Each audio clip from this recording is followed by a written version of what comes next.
Après 25 ans de création, CIS Saint-Moïse a su mobiliser les énergies pour mettre au cœur de Treichville le festival de mode Zassa.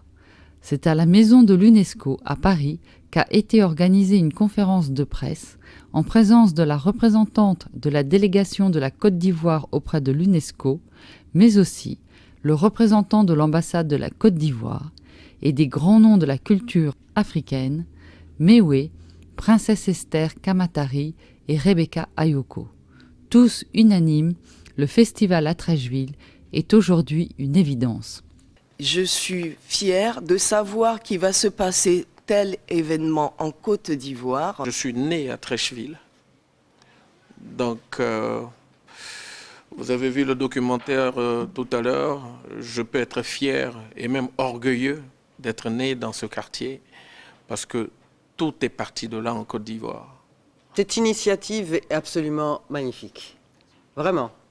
Je crois que tout le monde y a pensé un jour d'organiser un festival de mode quelque part dans son pays, parce que finalement l'Afrique est énorme.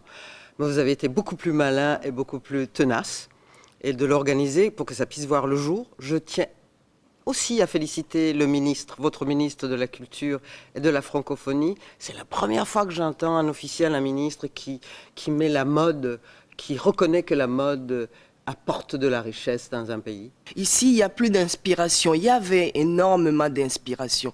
Mais l'inspiration, maintenant, elle vient tout doucement de l'Afrique. Quand j'observe ce que les Africains, les créateurs, qu'ils soient ici, installés ici, ou installés en Afrique, ils sont toujours sur le territoire africain. Ce qu'ils apportent, énorme, c'est beau. Il y a une recherche. Pour moi, aujourd'hui, c'est le meilleur en Côte d'Ivoire que je vous demande d'ovationner, s'il vous plaît.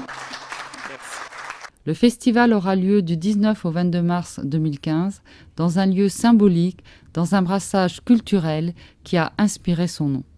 Zassa, en fait, en français, c'est patchwork.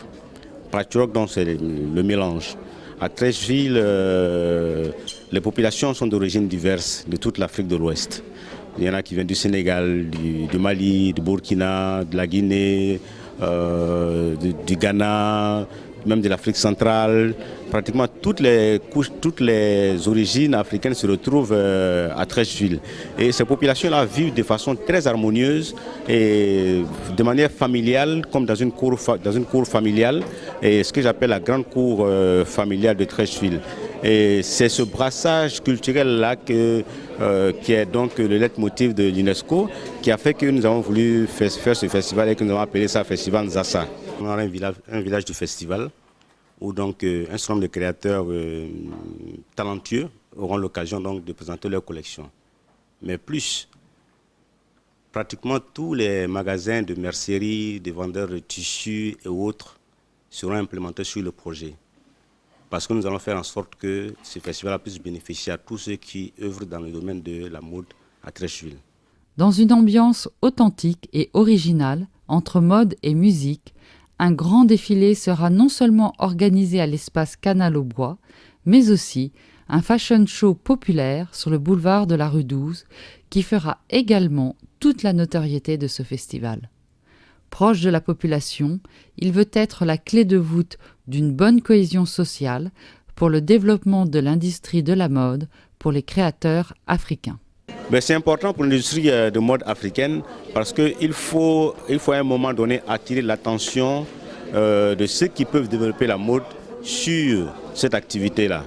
Donc c'est une occasion d'attirer toutes les synergies pour venir parler de la mode africaine et de dire que cette mode africaine existe bel et bien, qu'elle est recherchée, mais qu'elle n'a pas encore franchi le pas de l'industrialisation.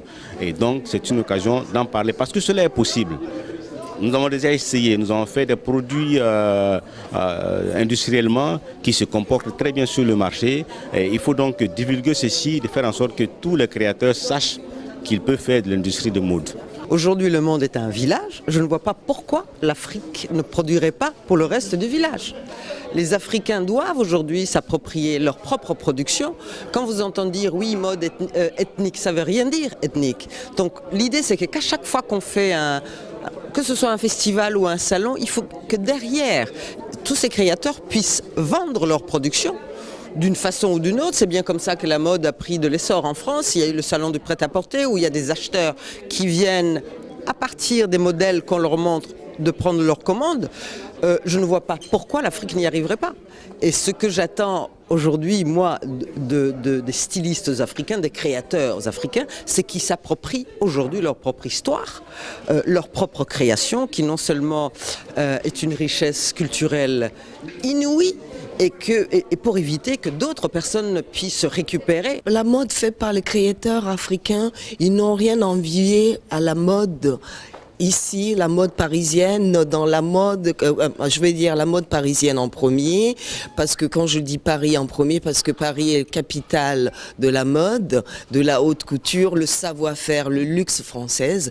Mais maintenant, l'Afrique n'a rien envie à tout ça, parce que l'Afrique avance lentement, mais sûrement, et beaucoup de recherches, ils prennent leur temps, et c'est une nouvelle inspiration, comme c'était avant ici.